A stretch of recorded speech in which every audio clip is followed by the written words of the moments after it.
మోకాళ్ళ నొప్పులు, disc problems లాంటి అన్ని సమస్యలకు సంప్రదించండి Homeocare international world class homeopathy 9001171550. మనతో ఉన్నారు సార్. ఎలా ఉంది, ఎలా చూస్తారు? మీ నాయకుడు ఈరోజు డిప్యూటీ సీఎం, చాలామంది అసెంబ్లీ గేటు కూడా తాకనివ్వని మంత్రులు మాట్లాడారు. ఈరోజు డిప్యూటీ సీఎంగా ఆయన బాధ్యతలు తీసుకోబోతున్నారు. ఏం చెప్తారు సార్? అసెంబ్లీ గేట్ అన్నారు, గేటు బద్దలైపోయింది. ఎవరో అనలా రోజా అసెంబ్లీ గేటు తాకనివ్వని కొడాలి నాని రెండో రౌండ్లోనే వెళ్ళిపోయాడు బయటికి.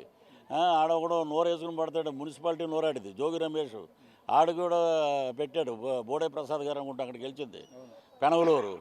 ఇలాంటి చెత్త నాయాలు అందరూ రాజకీయాల్లో ఉండబట్టి ఈ రాష్ట్రానికి ఈ దౌర్భాగ్యం వచ్చింది. కాబట్టి ఆడు ఎప్పుడు మాట్లాడటం కూడా కొడాలి నాన్నగారు ఏంటి, ఆడు చంద్రబాబు నాయుడు గొప్ప నుంచి గెలిస్తే నేను రాజకీయ సన్యాసం చేస్తాను, లేకపోతే ఆడు గెలిచాడనుకో ఆడు బూట్లు ఉంటాయి బూట్లు తుడుస్తా అన్నాడు. మరి ఇంటి ముందు ఫ్లెక్సీ వేస్తారు బూట్లు తుడవమని, దీనికి ఏం సమాధానం చెప్తాడు? రోజా ఇంటి ముందు కూడా నగిరిలో పెద్ద పెద్ద ఫ్లెక్సీలు వేశారు. ఎంటుకు పేగలేదన్నావు కదమ్మా జగన్మోహన్ రెడ్డి 45 ఏళ్ళు, మా ఓడికి 45 ఏళ్ళు ఇచ్చింది టైము. ఇక మరి ఇప్పుడు అది కూడా వేశారు ఫ్లెక్సీలు. చూసుకుని తరించు, ఈ నోటు తోళ్ళ తగ్గించుకో, బ్రహ్మాండంగా ఉంటుంది. వచ్చి మా డిప్యూటీ సీఎం గారు మా సీఎం గారి కాళ్ళ మీద పడు. అయినా సరే మేము క్షమించం. ఊరినే పెద్ద మనసుతోటి వాళ్ళు క్షమిస్తారు, కార్యకర్తలు క్షమించరు. సో శాశ్వత జీవితం అలాగే జబర్దస్తికి రావటానికి లేదు. అక్కడ ఒకటి పోస్టర్ పెట్టారు నగిరి యువతల చిత్తూరులో ఎక్కడో, రారా జబర్దస్తికి రారా అని రానివ్వరు. మేము ఏదొచ్చినా కూడా మేము అడ్డంగా నిలబడతాం, మేము ఎదుర్కొంటాం.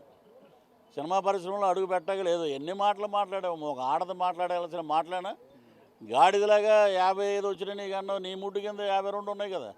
ఇది తెలుసుకోవాలి ముందు, గురువు కింద కింద మనం ఏంటని తెలుసుకోవాలి. ఆడవాళ్ళు ఈ రోజున ఎక్కడైనా కనబడితే చెప్పుతో స్వాగతం చెప్తారు. అలాగే మా చెల్లెమ్మ వంగలపూడి అనిత గారు హోమ్ మినిస్టర్ అవటం వీళ్ళకి దోల తీరింది. అది అంటే డిప్యూటీ సీఎం కూడా ఇస్తానని పిఠాపురం గెలిస్తే వంగగీతకి అదే సభలో జగన్ చెప్పారు. కానీ ఈరోజు అదే నియోజకవర్గం నుంచి గెలిచిన పవన్ కళ్యాణ్ డిప్యూటీ సీఎం అయ్యారు. అంతేనండి, దత్తపుత్రుడు అన్నారు కదా. శ్రీపాద వల్లభుడు దత్తత చేసుకున్నాడు పవన్ కళ్యాణ్ గారు. శ్రీపాద వల్లభుడు అంటే బ్రహ్మాండమైన మహిమ కలిగినటువంటి దేవుడు. వీళ్ళేదో అంటున్నారు దత్తపుత్రుడని.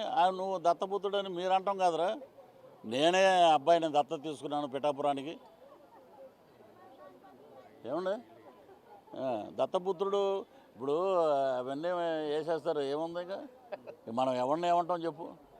న్యూస్లు తెలుసుకుని వేయాలి ఏదైనా. దత్తపుత్రుడు అన్నారు. శ్రీపాద వల్లభుడు దత్తత తీసుకున్నాడు. ఆయన నోటెంట డిప్యూటీ సీఎం అన్నాడు కదా. ఇప్పుడు దేవుడు కూడా ఆశీర్వదించి డిప్యూటీ సీఎం చేశాడు. ఫైనల్గా ఒక విషయం చెప్పండి సార్, మీరు గతంలో ఎస్వీబీసీ చైర్మన్ చేసి తర్వాత మిమ్మల్ని బయటికి పంపించారు. ఆ పరిణామాలు ఎలా చూస్తారు? ఇప్పుడు మీ నాయకుడు డిప్యూటీ సీఎం అవుతున్నారు. ఒకటేనండి, ఇప్పుడు మా నాయకుడు వచ్చాడు కాబట్టి మేము ఒకటే చెప్తాం.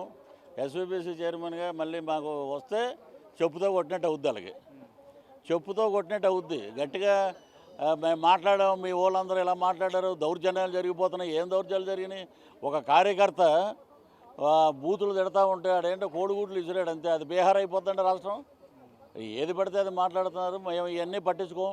ప్రజల తీర్పు అద్భుతంగా ఇచ్చారు 164. కాబట్టి మా అధినాయకులు చంద్రబాబు నాయుడు గారు కానీ డిప్యూటీ సీఎం అయినటువంటి మా పవన్ కళ్యాణ్ గారిని ఒకటే మాట చెప్తున్నారు, బాధ్యత గట్టిగా ఉంది. కాబట్టి మేము ప్రజలు ఇచ్చిన తీర్పుని అద్భుతంగా మేము తీసుకుని పరిపాలిస్తాం. రానున్న 15 రోజులు కూటమిదే 15 సంవత్సరాలు కూటమిదే అధికారం. ఖచ్చితంగా రాబోయే 15 సంవత్సరాల కూటమిది అధికారం చెప్తున్నారు. మంత్రిగా ఉన్న రోజా అనే ఆడవాళ్ళు తలదించుకునేలాగా మాట్లాడారు కాబట్టి ఈరోజు ఆ విధమైన శిక్ష ప్రజలు వేశారని చెప్తున్నారు. ఖచ్చితంగా మరోసారి ఎస్వీబీసీ చైర్మన్ పదవి ఇస్తే వాళ్ళకి సరైన సమాధానం గుణపాఠం చెప్పినట్టు నడు పృథ్వీ చెప్తున్నారు. మరిన్ని వీడియోస్ కోసం ఛానల్ ని సబ్స్క్రైబ్ చేయండి. లేటెస్ట్ అప్డేట్స్ కోసం వాట్సాప్ ఛానల్ ని ఫాలో చేయండి. అండ్ లింక్ డిస్క్రిప్షన్ లో ఉంది.